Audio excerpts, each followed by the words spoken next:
you personally choose civil services as a career, and what were the reasons or perhaps any memorable instances behind it? I thought about your 4-digit salary. That was my try point.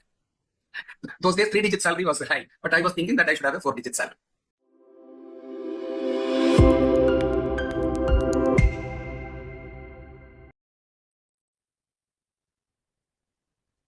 So, welcome to another episode of Legends with Srishti. Today we have an amazing legend with us, IAS Michael Shiromani sir. He has been an IAS of 1982 batch, and prior to that, sir has served in Indian Forest Service for 2 years. Currently, sir is championing the cause of rural empowerment and specially focusing on Kanyakumari to make it a model district. We are so honored to have you as a legend, sir. Thank you for joining us. Thank you very much for this great opportunity to meet youngsters. Right. So let's dive right into why Legends with Srishti is trying to help aspirants.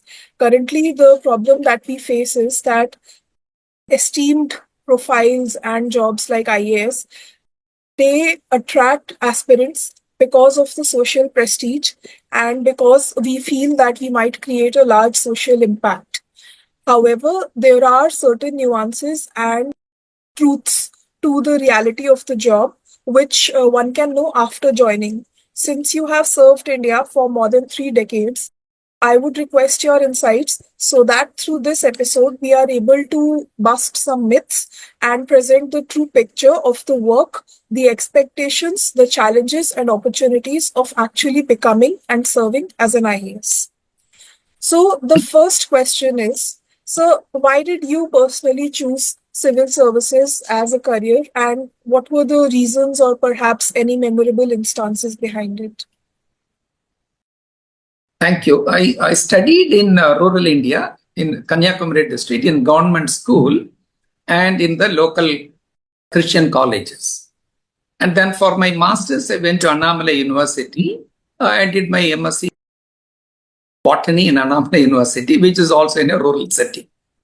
To be very frank, there was not much motivation or anybody to guide me into the civil services at all. At that point of time, you pass your masters, you come on the road and look here and there what to do. That was the reality. Because neither the teachers that point of time is able to motivate much. One is under a lot of confusions. So gradually I moved it from there and I thought, what is available is in the government. So in rural India, we don't see much private sector or something like that and all. So we thought government service is one which is visible. So then I thought, started looking into the advertisements and all, started applying to the public service commissions and all. So initially I took the Tamil Nadu Public Service Commission and then gradually what we call elevated to the UPSC. And what I thought, it's better to serve in the government. That was my motivations. And at that point of time as an youngster, I thought about a 4-digit salary. That was my try point. Those days, 3-digit salary was high, but I was thinking that I should have a 4-digit salary. Thank you for being so honest with us, sir. I genuinely agree that sometimes, especially I think in the rural areas, becoming an IAS is very much associated with social prestige, job security, and a good pay, especially as a career choice. However, I also would like to know that were there any setbacks or failures when you were pursuing this dream, and how did you deal with that?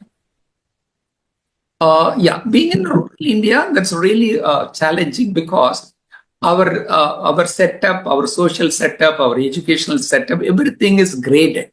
There is no level playing field because there is so much even today. For example, an auto driver or a person who's working as a servant maid also wanted to put his or her child in a convent. So there's a lot of what you call deviations and diversions into that, and there's a lot of misconcept, etc., because we have not properly grounded many things is what. Sometimes to me, I feel India's administration is for, sorry for being so frank, for 30 years serving it and all, looking from Kanyakumari to Kashmir, it is for a very limited people. That's what is I feel. So that That's one of the setback which I see it, which has to be corrected. So one has to land in, unfortunately or fortunately, in an urban area for to be competitive.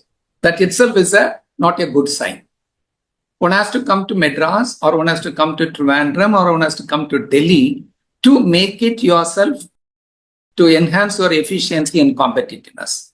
Otherwise, it's very difficult to, because no such infrastructure facilities or nor any guidance, because people don't know much about. They know that the district collectors and institutions and all. That's all. So that ignorance and innocence is very much there. Even now, it is there. Is what I feel. People, despite though that. With any graduation, one can take off your UPSC exam as civil services. Children or youth don't come forward at all, because though the technology is available, website is available, there's some sort of no confidence in them, and the institutions are also not taking. In the process, very competent, hardworking children are not able to join the stream and competitions, what I feel. So I agree that in the rural areas, coaching facilities, infrastructure, mentorship is not so much developed. Due to the advent of internet, it has improved, but still there is a long way to go. However, sir, how important do you feel is mentorship for actually cracking this exam? Yeah, mentorship is really, because each has got its own way of studying, its way of presenting, etc. The mentoring will certainly help and bringing confidence in that person's and all. Because by mentoring, you can see that somebody is going to guide me, because we're all being taught like that. The self-teaching is not much in our system. So somebody, even in a college, a teacher says, the professor says, then we are becoming very confident. So a mentoring is certainly will have a very positive, effective role, and we all connect our elevations and our upcoming because of certain teachers or faculty or some professors in our lives. So mentoring is very, very, I think would say it do a lot of favor and good things. I think I 100% would agree with you on this, sir. I think the reason that it took me so many attempts to reach the interview stage is because of lack of guidance. And I think essentially what a mentor does is shows us the right direction and connects us with what really needs to be studied, what we need to focus on.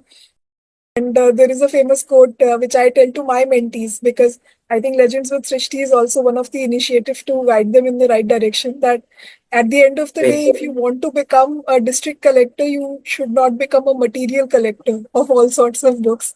So a mentor guides us about what actually needs to be studied. Um, how different is the real job of an IAS from what aspirants might consider or fantasize it to be? I think I would say aspirants, those days there was a lot of attraction for so many things and all, like for the power centers, what you call what you call the red light, etc. This sort of hierarchy was one of the attractions. But then reality, when you come into, I think now because of the media, because the people started reading, reporting many things, positive things, negative things, I think the assessment and aspiration and what the aspirant thinks and reality, there's not much big gap. There's not much big gap, but there are a lot of challenges are there while you are on the seat. When you are selected, when you are on the seat, there are a lot many things. Actually, you really learn when you sit on the job, you sit on the chair. The training and also is I would not say frill, but it's okay. But when you come into focus, then I think that's most important, where the other things, normally in government, we say refer the file and learn. You speak to your predecessor and learn. You consult the clerk, because of sometimes mostly the person, the staff assistant, they are the guide, because nobody else is available. You are sitting in your court, you cannot ring and ask anybody, what should I do? So somebody would, before that, has to guide you and all. So on the job training is what is now being focused. A lot of changes has been happened. When I got trained, and in 1980s, when I went as a faculty, there's a lot many changes, but still there's a lot of things to be done. And So, what is the job expectation? What is the requirement that an IAS must fulfill, or the kind of expectations in terms of work from an IAS officer? Actually, to be very frank with you, an IAS officer, when you look into that, you are reached at a high, what fortunately we call it higher civil service. When you reach an higher civil services, it's something like a self-motivation. You are the target and you are the people, you are the person who have to deliver. It is something like that. Nobody is not going to, when we have become gradually senior, nobody is going to ask how much you have done. You have to be self-driven. You've got a budget, you've got a scheme at how to implement as fast as possible so that the people are benefited. So the expectations from the people are more, the media is more, and today media are more critical. Unfortunately, fortunately, Indian society and culture is negative oriented. We don't generally appreciate anyone. Unlike the European culture, where they say whatever Srishti has done, oh, excellent Srishti you have been doing. I would not have even now, till now, this is the first word I am using. Srishti, you are doing an excellent job. So this is our cultural problem. We never ever easily appreciate anyone in their performance. And that's many of the cultural part of ours will always come in reflection in our administrations. So I would say the expectations are more from the people. It's very specific because there is a target, there is a fund available. They're asking how quickly, because 12 months period you are there. In 12 months period, there are seasons with which will be allocated. You have to do it. You cannot do during the monsoon things, many things. So you have to plan it. So when you plan it effectively, people would not know about your limitations. Even today in police stations, when people are going, police people ask, please bring sheet paper to write your applications. We speak so much about technology, etc., etc. We speak from the high table. So many things and all. That's not the reality. Reality is something very bad, very inadequate, not bad, I would say, very inadequate in rural India.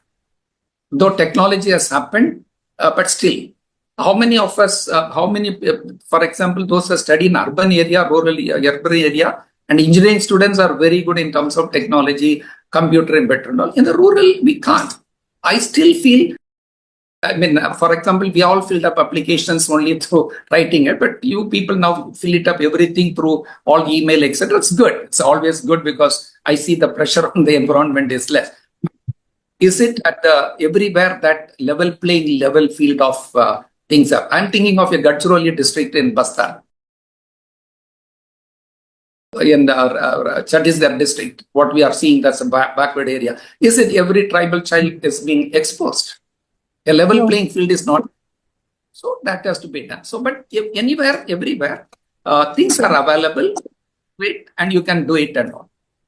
So why has that not happened? I mean, you've seen the country evolve in the last 30 years. Why do you think that gap is still prevalent so many years after independence? Because we have not prioritized. We don't want, because we don't want to eliminate. For example, we say many things like sustainable development goals. Even now, sir, why in Delhi itself? Let me ask the straight questions. Why in Delhi still children from Rajasthan or somewhere standing on the road and begging or selling something in the name of taking offs? Is it not the system, or is it not we have got a chief minister, we have got a prime minister, we have got so many people, so many MLAs, MPs, are we blind? Why we have not? So I would say we have not prioritized, we have not committed to the very cause. Because poverty, we have taken, poor people taken as a granted. You give it or not give it, they are not going to bother. Otherwise, why there should be a slum in the Kepuram area of Delhi? Can't we not settle them? When we are able to send, when you are reaching about the space and all, why not we do that? That means what I feel personally, for us, no priority. Why should people still sleep on the streets? Can't we not provide them shelter? Even in winter period, with so many people sitting in Delhi, including National Human Rights Commission, there are people dying. Sir, if I may ask, sir, if it weren't a priority, then the government would not be formulating so many schemes, and we have rolled out policies for their empowerment. Do you think there is a lacuna at the level of implementation rather than only formulation and rolling out of schemes? No, schemes are available, but adequate funds. Now, for example, funds? the Okay. Prime Minister's Rural Employment Program, you are giving 100 days work and all. Of course, it has got its own, but still, any schemes has to be appreciated. It need to be implemented, but it needs to be adequate. I'll tell my experience of in the Wayanad district in Kerala, which is hit the national news because of the landslide and some 400 people died, etc. Many of you may be remembering. Now, that is a tribal district. Every tribal need a house. But what we have done is we have not allowed them to construct houses because we said this is the design, this is the way you construct, we will design this design only, then I'll give the money. Actually, the one tribal asked me, sir, do you want to give me a house for an elephant? I want a small house. Why you are coming with such a big design?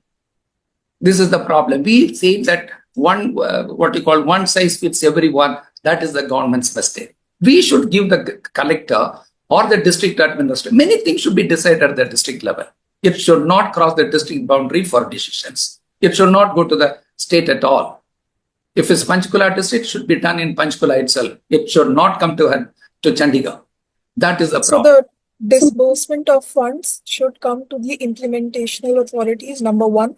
And one size fit all approach should not be taken because different areas and different communities have varied needs.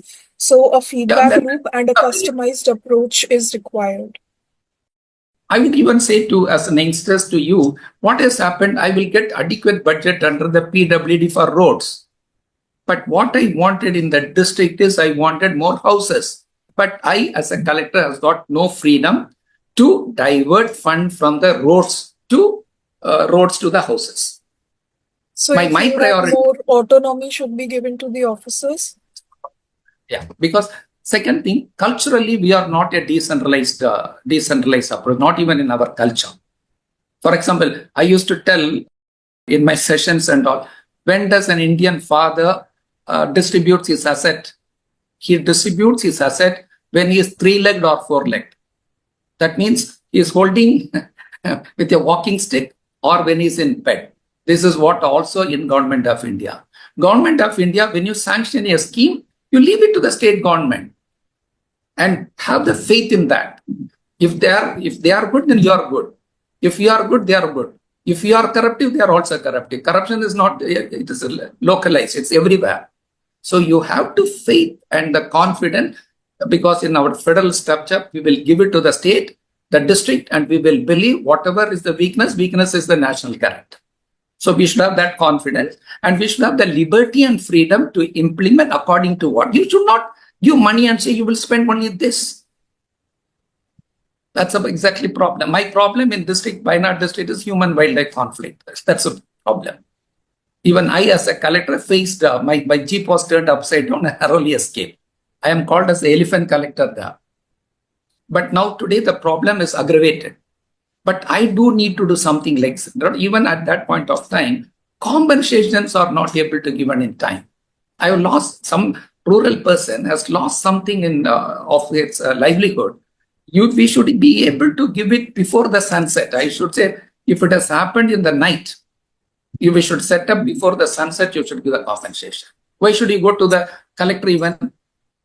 So if there is autonomy, as you raised the earlier point, if there is more autonomy or perhaps more discretion given to executives at the district level in terms of spending the money, say it is for a particular scheme and then spending it for some other reason, which is more required, let's say.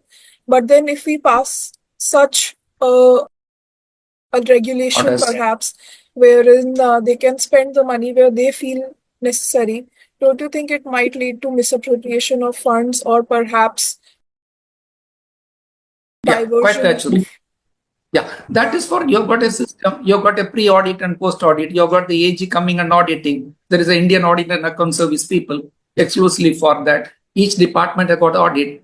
Instead of post-audit, you can make a pre-audit. But you should be fast. You should not, something like auditing should not be such that you should not be create hindrances and all. Because you're in a race. If you're actually in development, you're in a race against time, against resources and all. You should have all the freedom to do it. There could be, but only thing is somebody has misappropriated or it should not land into misuse. I would put it, Srishti, if I travel in Wayanad, if I see a poor person and tell him that you write an application and give it, is it what administration is? I should not take a note immediately of seeing him taking his demand. I should note it down and initiate my action. What is today?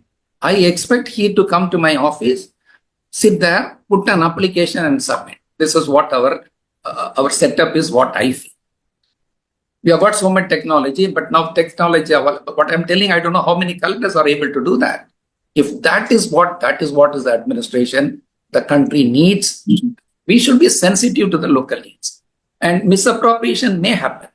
Misappropriation happens everywhere. We have to accept it. It's very difficult to uproot corruption. And recently, what happened in Delhi High Court, I need not say it and all. So everybody is from top to bottom is part of that unfortunate incidences, and we cannot control it because the local means say when they are being why not I.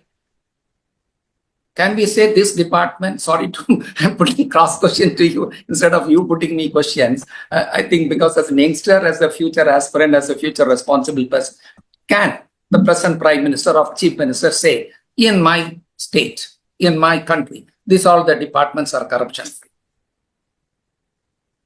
That should be the yardstick.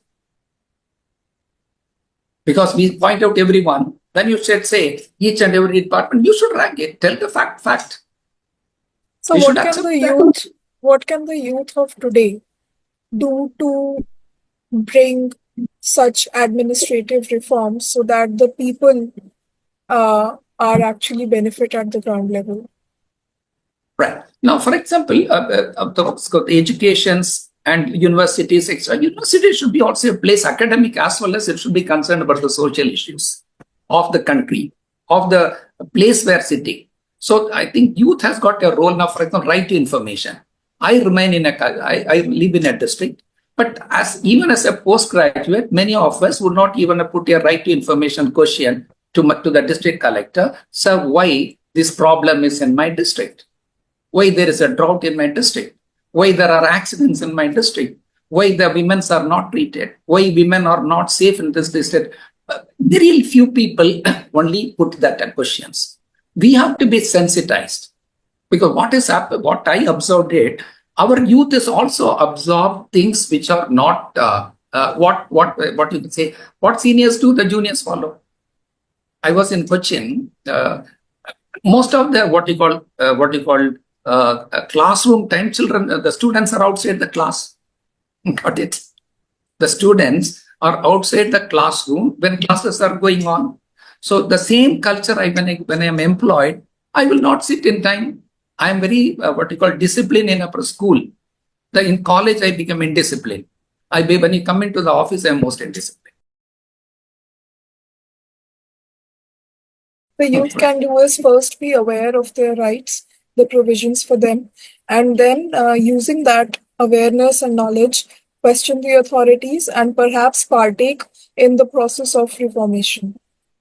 Exactly, because each one of us, each village, there are issues, there are developed villages, there are deficiency villages. The youth, in addition along that, you should point out in the local, even the panchayat level, we should be able to tell this all the issues, why not take it?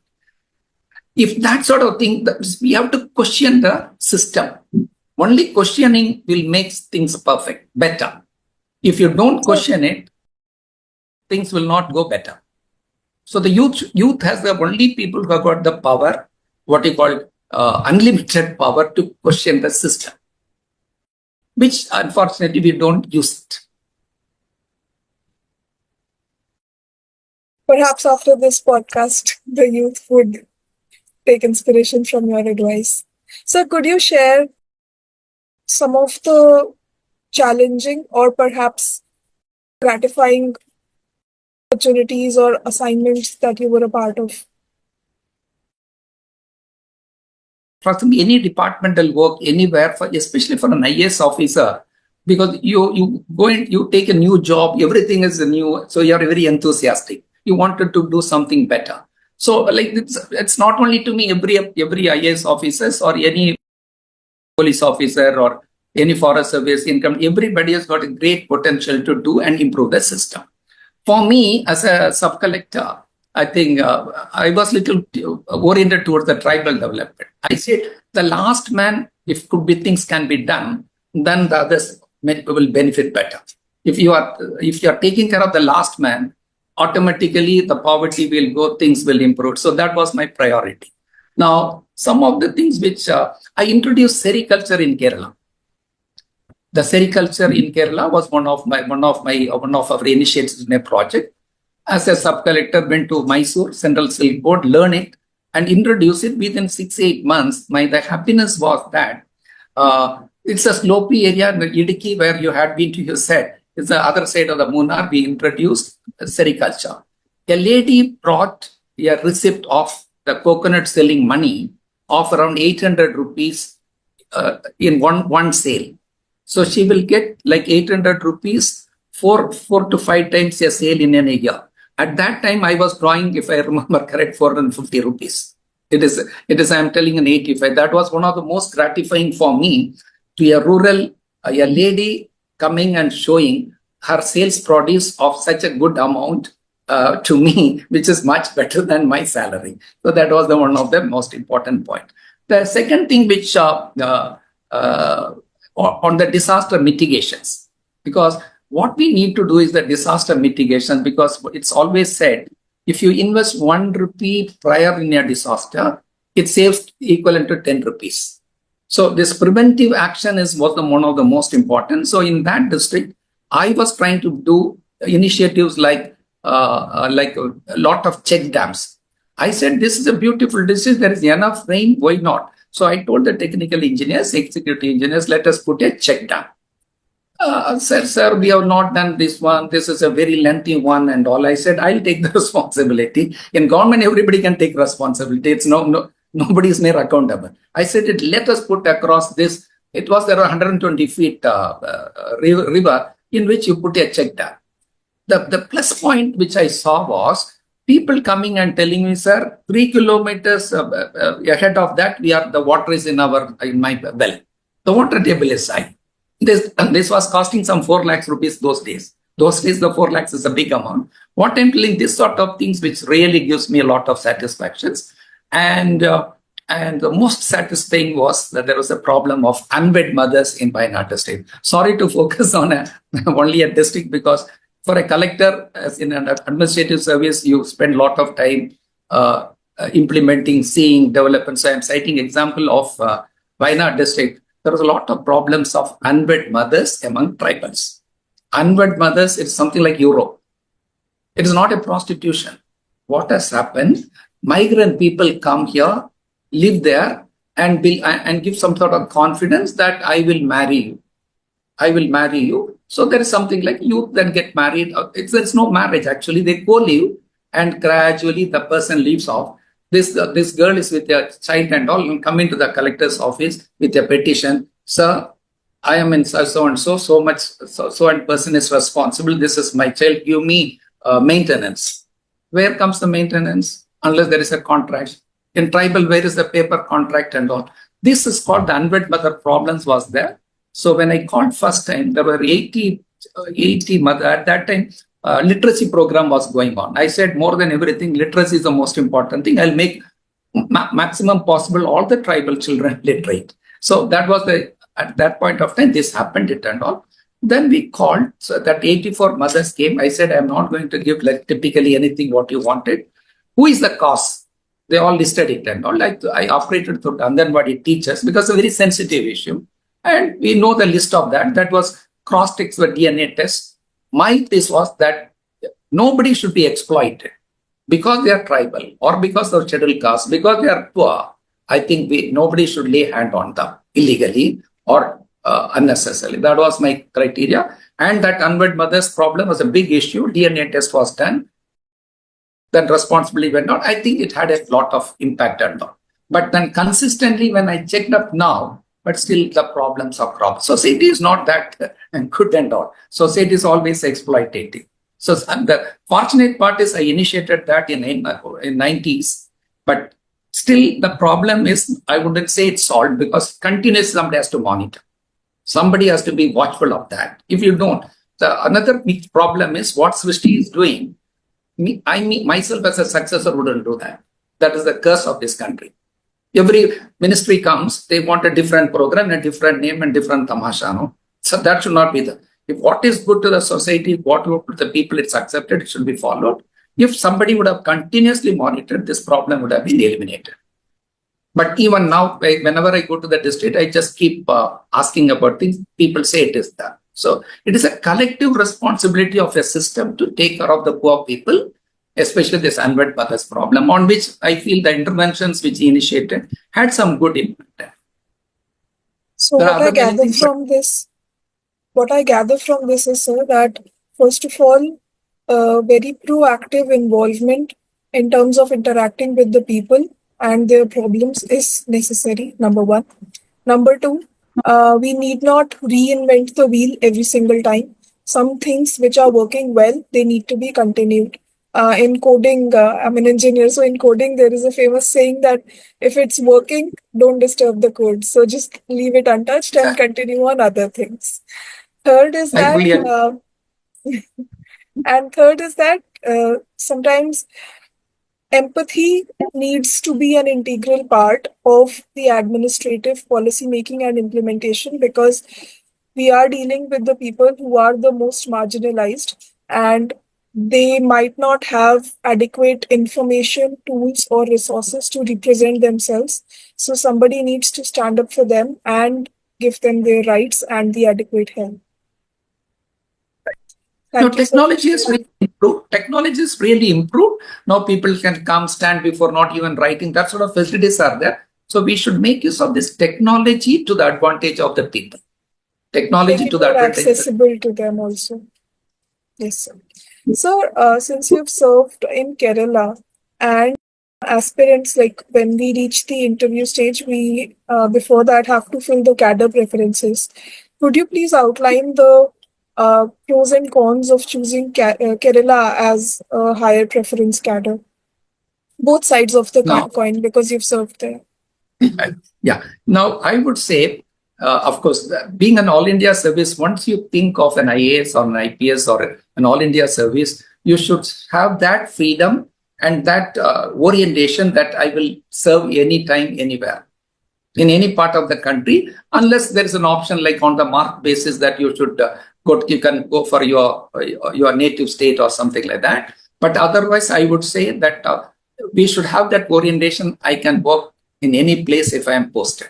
Now, coming to the options, there are options, but that options and my liking doesn't go. Unfortunately, everything is mark-based.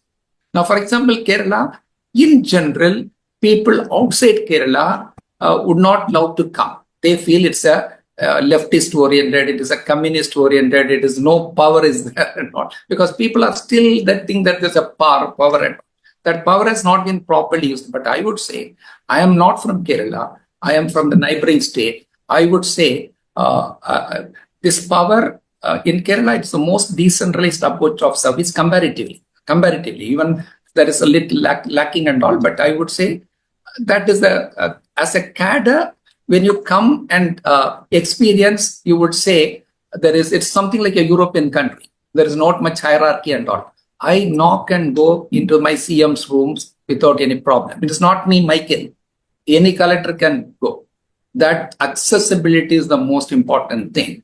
Similarly, as a collector, those days in 1980s, 89, 90, I used to say my door is to be kept open so that people can see. People need not see a closed whether he is there or not. And my door will be half open. People can come and see it and all. I made it a point just to tell you, anybody coming should sit in the chair which is allocated. I said that is the biggest human rights. Whether I'm answering or solving their problems or not, they will feel very uncomfortable. They have not done so, but they will feel very uncomfortable. I said, unless you sit, I would not listen to you. Then they will sit. I will make them to sit and listen. Right. I think I lost little your questions. I think I lost little of your questions. Kerala pros and cons as a cadre. Yeah.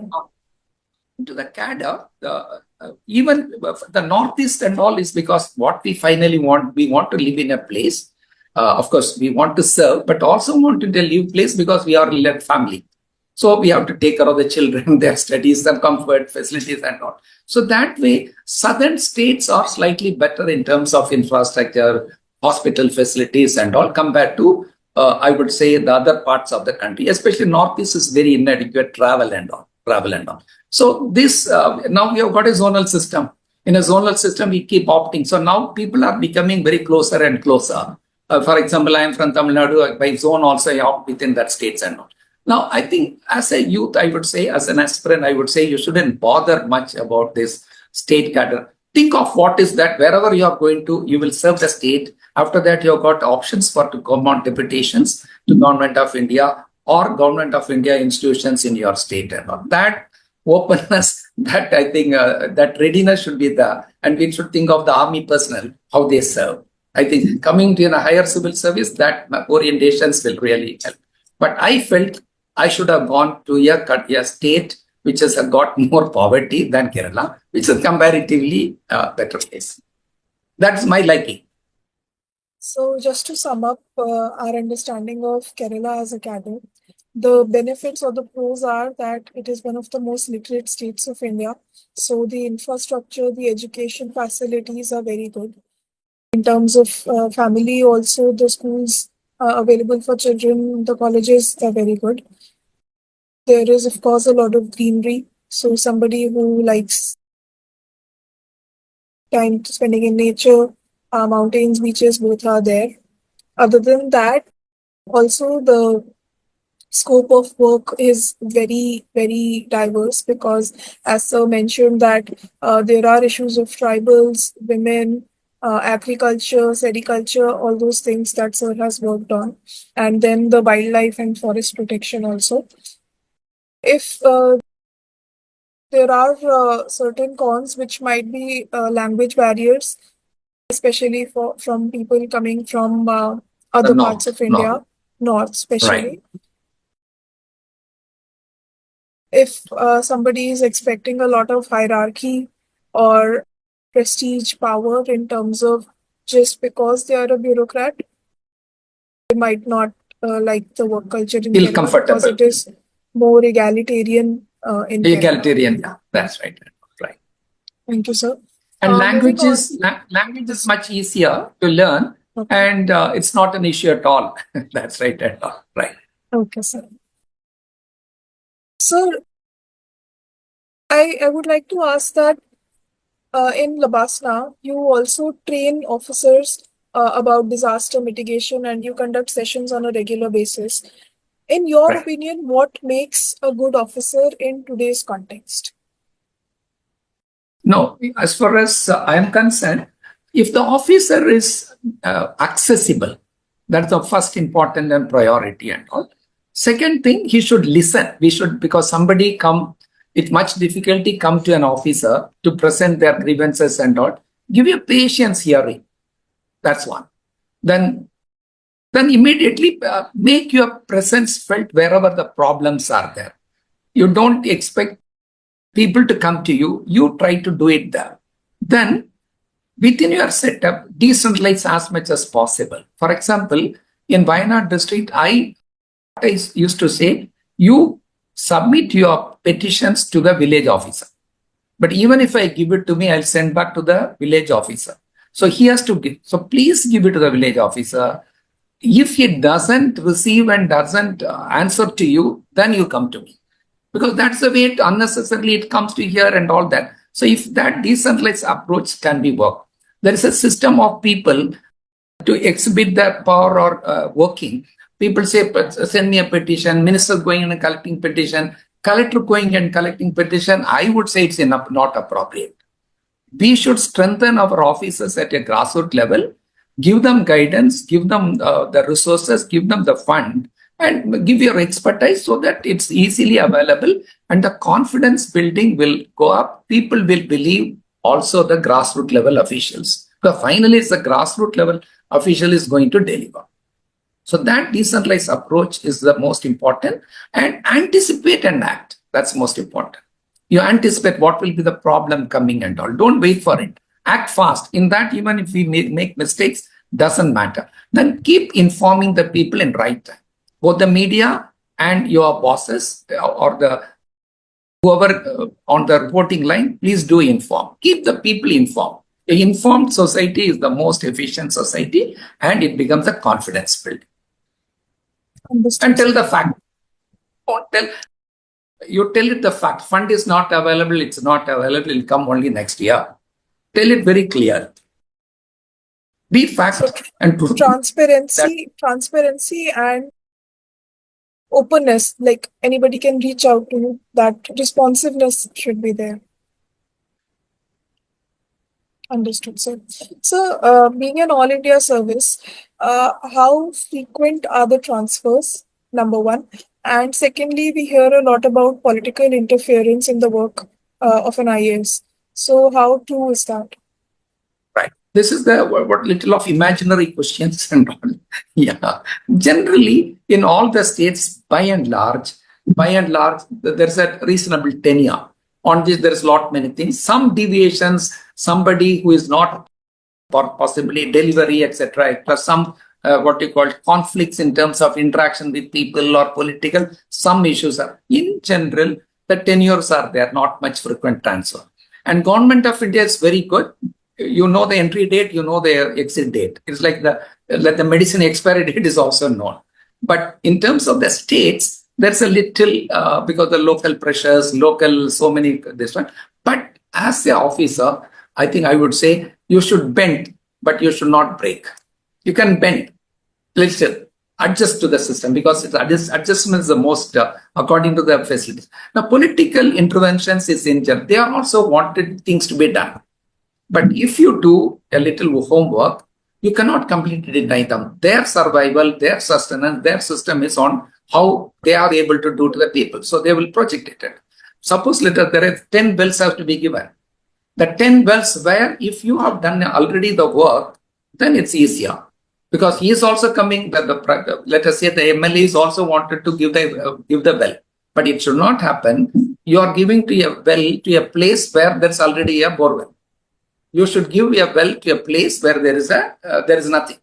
That should be if you have done already the statistics work, you have got a priority. If this much fund comes, I will do this. If much additional funds, this. If this work is done, planning book, then I think there is no conflict at all. You have to sit little and ration it out with your MLAs. I don't think there is much political interventions and all. Both are in the common purpose, doing something to the people. And how about the work-life balance? Because I would like to know from you, is becoming an IAS really a 24/7 job? Because of the large number of issues and diverse people that you have to deal with and emergencies that come up every now and then.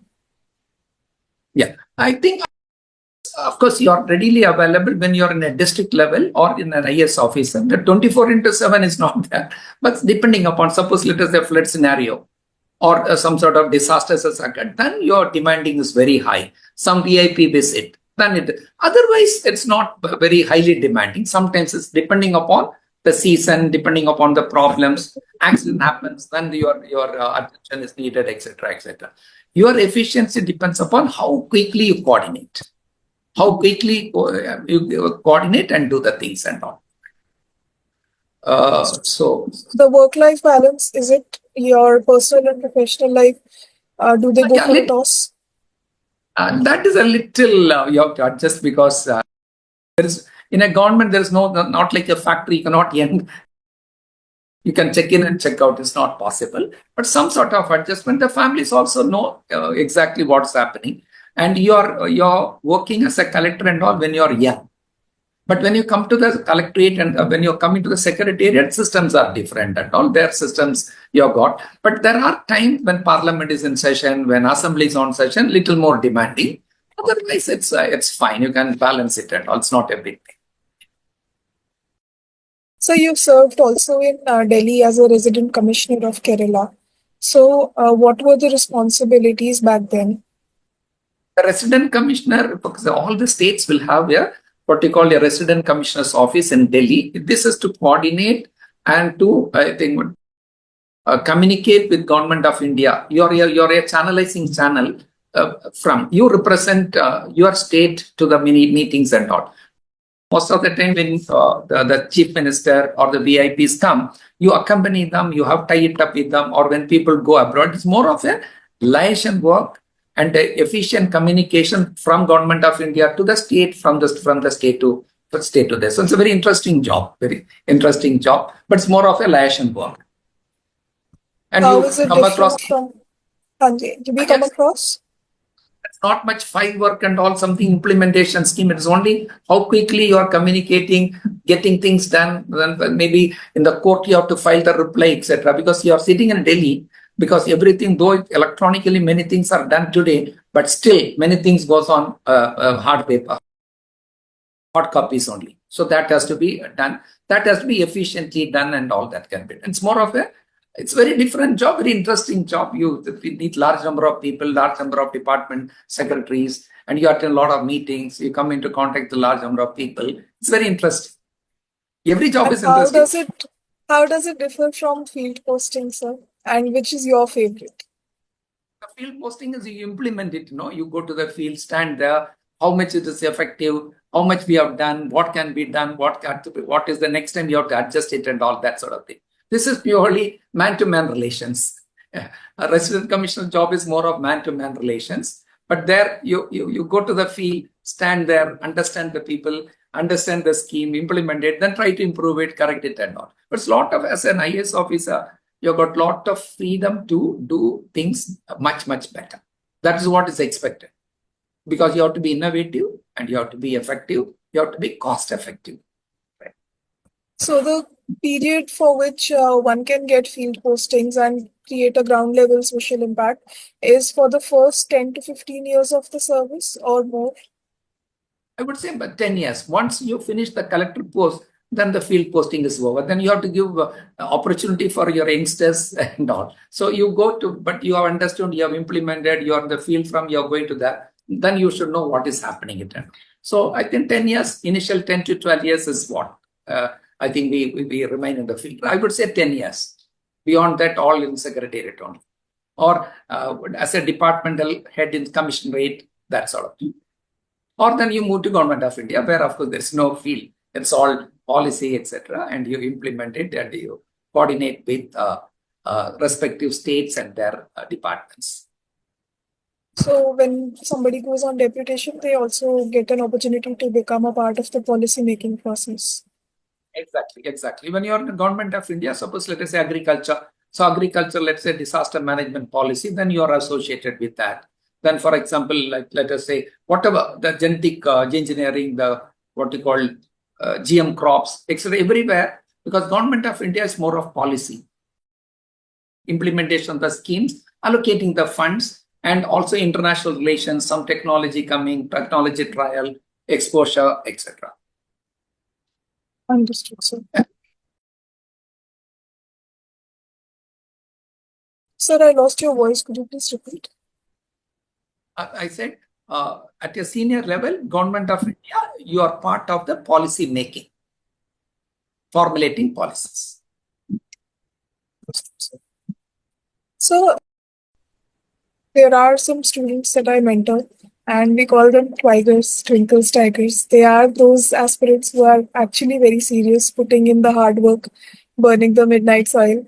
And they have some queries that, if you allow, I would like to ask on their behalf. Please do.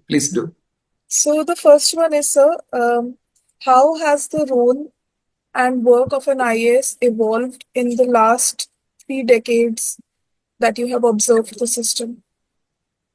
Over the 3 decades now, I think technology facilities have enhanced very highly.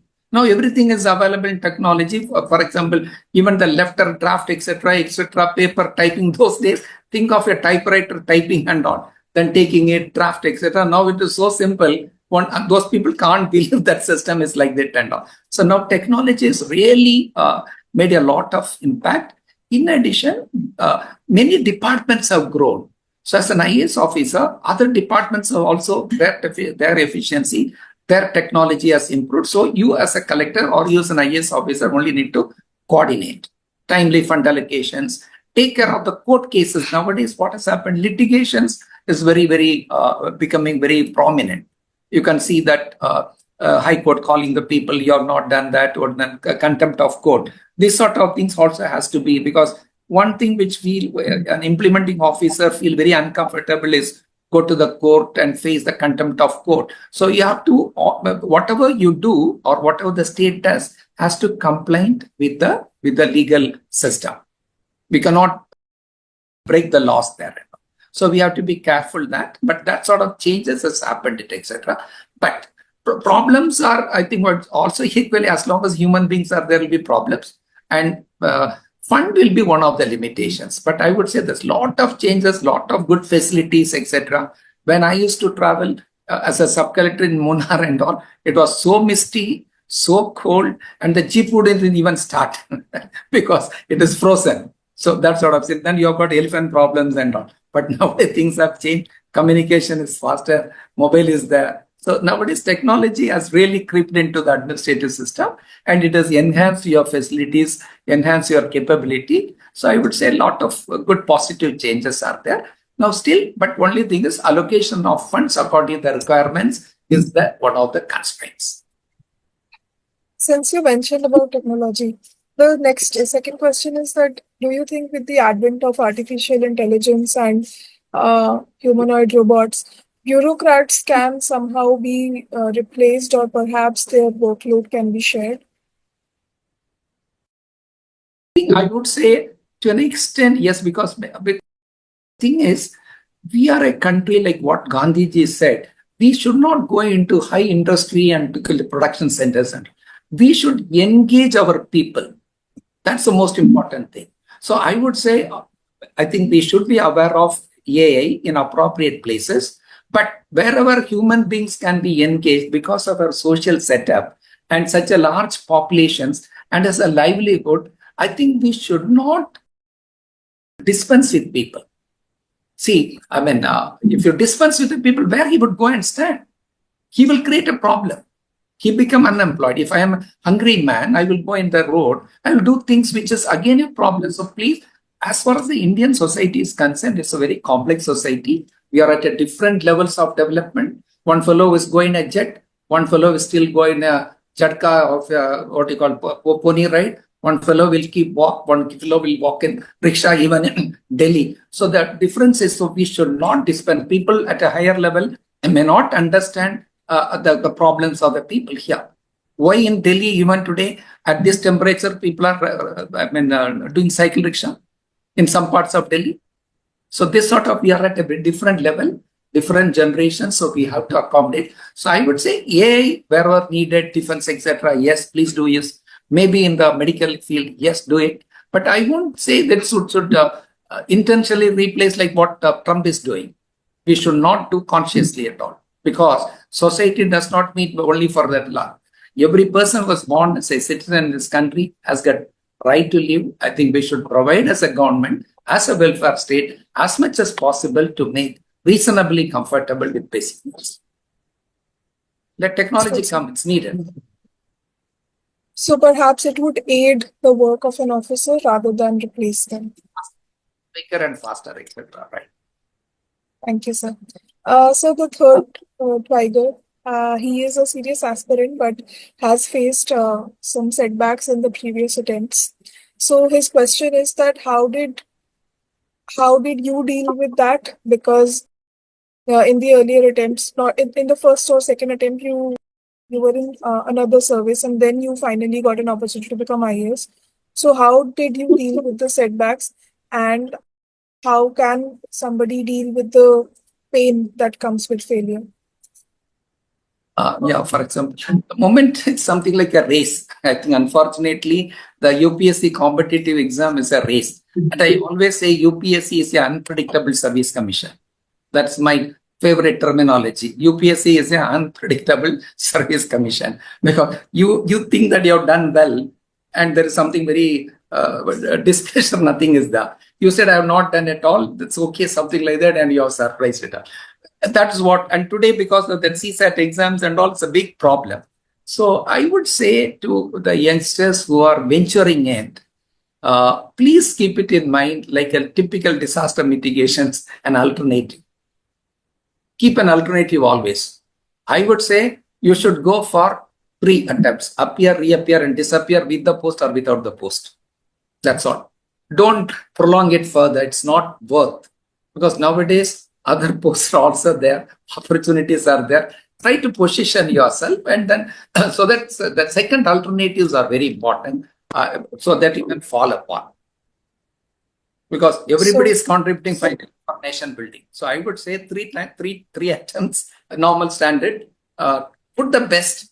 Have a faith in God and your ability. Try to put the ability beyond certain time, because the more the attempts, the more competitions becoming acute. More youngsters are coming, more intelligent people are coming. It's not that you are not intelligent, but competitions become disadvantage. But I think India, this UPSC, this much of toughness is not needed. But what is happening?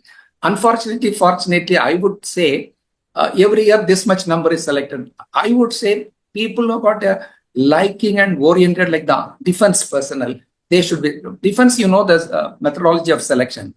They wanted 40 vacancies. They would see the standards. If the fellow doesn't fit in, they will not select.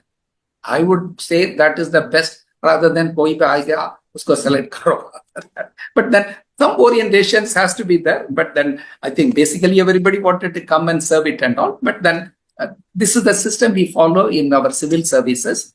I would say, like with your qualification, similar exams, what all they are trying to put, because efforts are already there, put that also, so that somewhere something will fit in and all.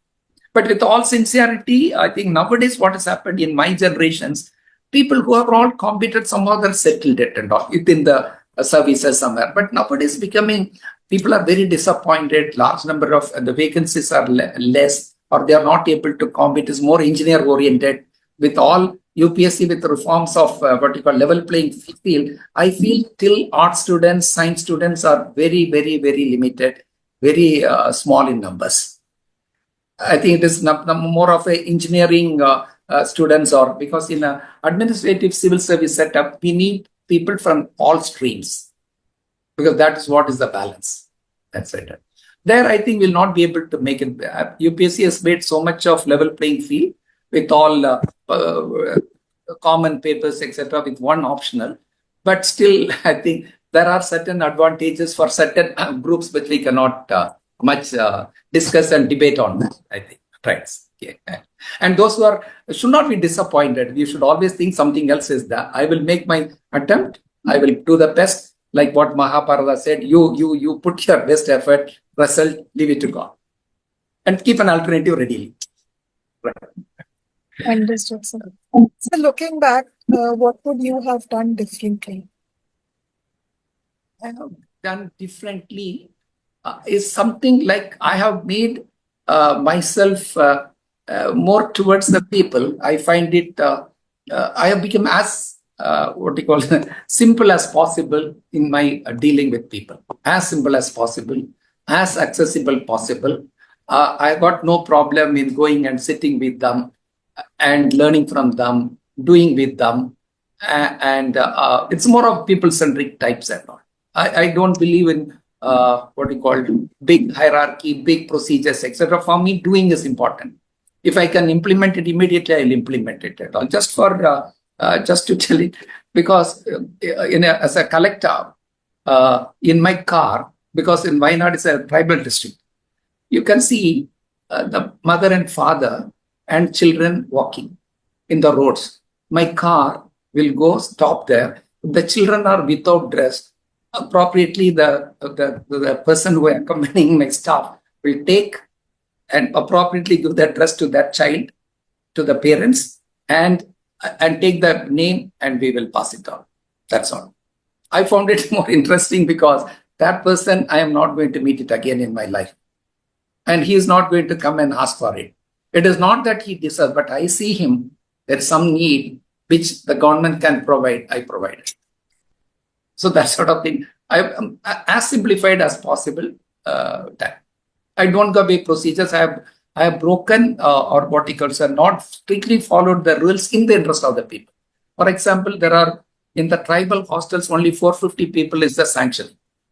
We have admitted 900 children, all with the good interest of these tribal children will go to school and thereafter the journey will start. Maybe somebody can look into that and ask, it's a financial violations, maybe. But to my conscience, it says, I have used government money for a common purpose, for a good purpose, rather than denying a deserving person. So I have broken rules or middle with rules to do service to them. Kerala is a coastal state. Were there any issues of marine security or international maritime issues? Any Those threats times, that you face? there are certain things like road accidents which has happened. For example, the ships coming and the boatman, what you call the fisherman, and all got into accidents, etc. Far and few. But what has happened that the compensations because of the international rule has been adequately done. But some other small accidents locally by indigenous people, by us, we are not able to compensate. Of course, the safety part on the disaster mitigation side, unfortunately even the what you call very experienced fishermen, because the boat capsizing have died, they are not come out, and that area is something very weak. We need to look into that and all, because their risk is very high, especially for the fishermen.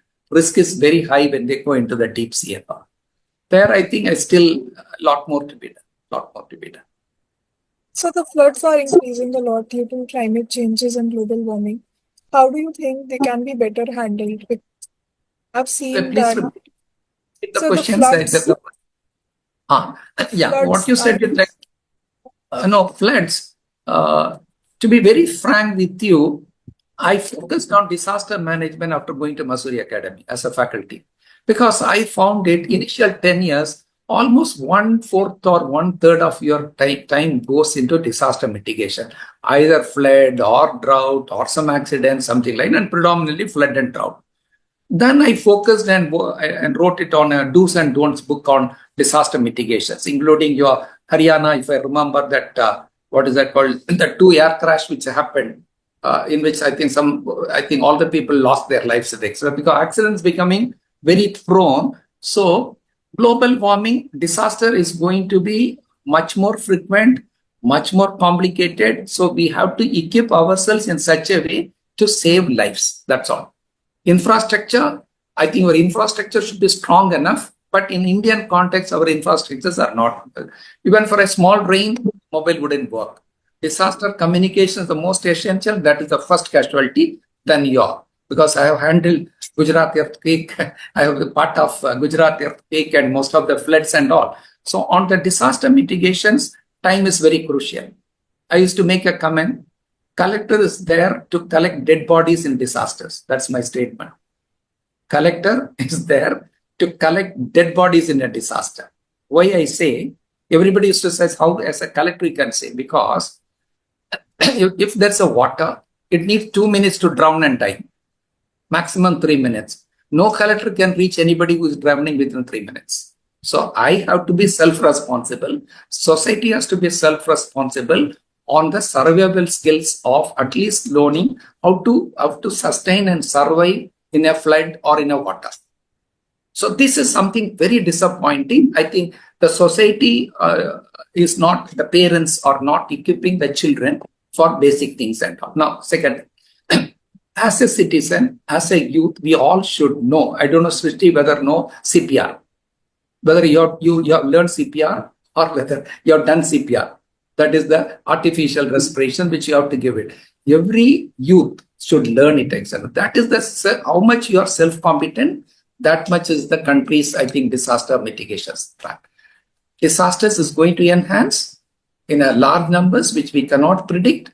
But I think our capability has to be, and people in the vulnerable people has to be taken away. The poverty and vulnerability goes together. The poverty and vulnerability goes together, because who are the people who are going to be affected? Those who are in the marginalized, who are in the river banks, who are in the slopy hills. So this is what something which has to be, we have to get ready and we have to take care of those people. But there are certain things which beyond. Now, human wildlife conflict is a major issues in Kerala, in many other parts, Assam, Northeast, and so we have to think it of the carrying capacity. There are a lot of science and technology. Whether we need this much of elephants or can we cull? That's a common saying in wildlife management: cull it or kill it. CULL, cull it or kill it. If you do it better, otherwise people will kill it. So we have to manage, but not sacrificing the wildlife. We have to appreciate the role of wildlife. That way, India has done better, but still we have to be more accommodative. This conflict is a very complex issues coming nowadays because the forest is also not rich enough in ecosystem to sustain wildlife. So my last question would be that we actually have read so much about it and we quote it in our exams also that Kerala is one of the most literate states of India. How did that happen? Because you have seen that evolution on the ground level. So how did Kerala achieve such high levels of literacy? Yeah, the high level of literacy, actually, initially, the society is a caste ridden. Even our vice president, the president, K.R. Narayanan, was not able to access to a school in his days. He was discriminated and made to sit. That was the scenario. But thanks to the missionaries who came here, they invested in education and health. These are the two things which they invested because everybody, they opened the doors, etc. So educational schools were started all over. I am just to acknowledge to you as a person, I am today here or we are interacting because of that missionaries was opened schools. I studied in a college, Christian college, was started by missionaries almost 120 years. And those institutions were open for girls also. So the people have felt the facility because we learned from the common society and they found education and empowerment, health and empowerment. These are the two things on which Kerala has invested and has richly harvested. And today, I think most of the nurses who go abroad or Europe is our ambassadors and all. So literacy has even accepted by the tribal people. Everybody knows because even I would say, Srishti, even if the tribal, they follow the two-child norms.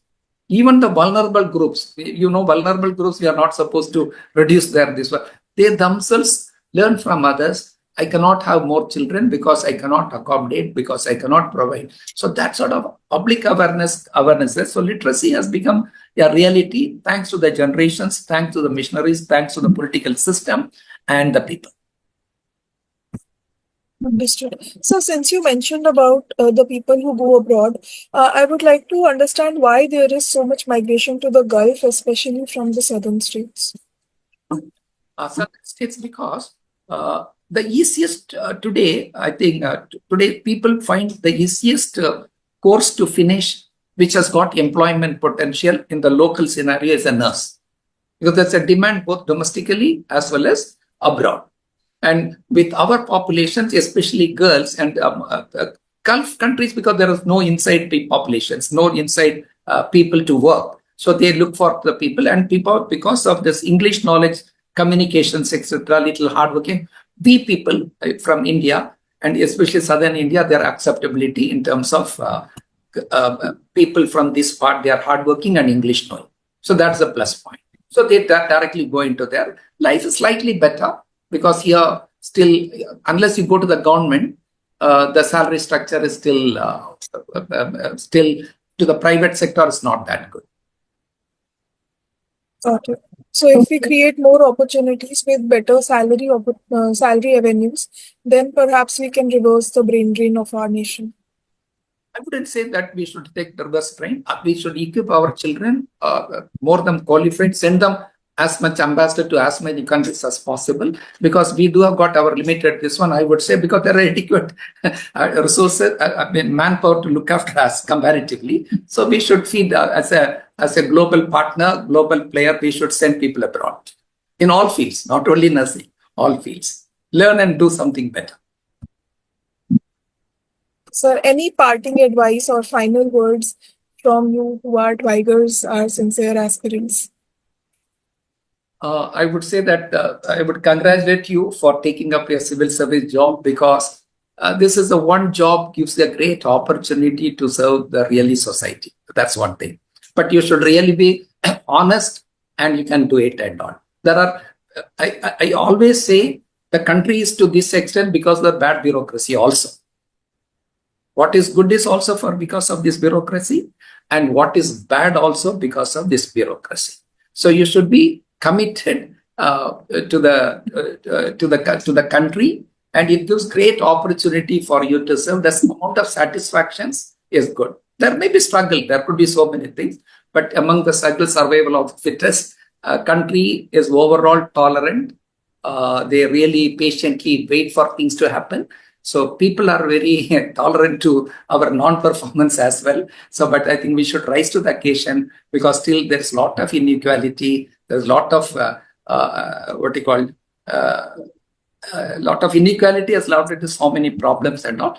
We as a civil servant, I would say, we follow the secular principles, and I think we should serve the country. It's a great opportunity for lifetime, and our generations will be blessed, I feel. Thank you so much, sir. You have shared genuinely very insightful and helpful knowledge for us, for the aspirants, for the Twigers.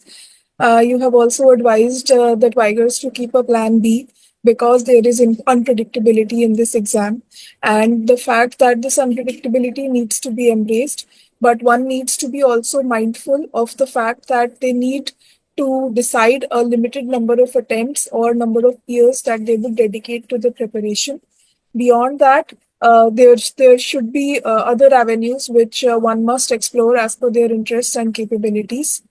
You have also shared the positive impact at the ground level that you were able to bring for unwed mothers, introducing sericulture and tribal house construction. Similar opportunities can be explored by future bureaucrats. The youth of this nation will take your advice to become more aware, question about their rights, about the benefits that they should get, but also inculcate a sense of responsibility towards nation building. And the opportunity cost of this exam might be high, but also the possibility of creating an impact is immense. So perhaps the dedication with which we are preparing, we should serve with the same dedication. Thank you so much, sir. I am genuinely indebted to you. And I hope that one day, when we perhaps meet again, we are able to share more stories about how we are reforming the system. Thank you so When much. I come to Delhi, we will meet. Thank you very much. Absolutely. God bless you. Right. Thank you. We shall be in touch with later. Good. Absolutely. God bless you. Thank you. Right. All the best for the result. Thank you, sir. And Thank cheers, you. and I think you should bring cheers to your parents. Right. Okay. I genuinely pray, sir. Thank you so much. Thanks so much. Thank you.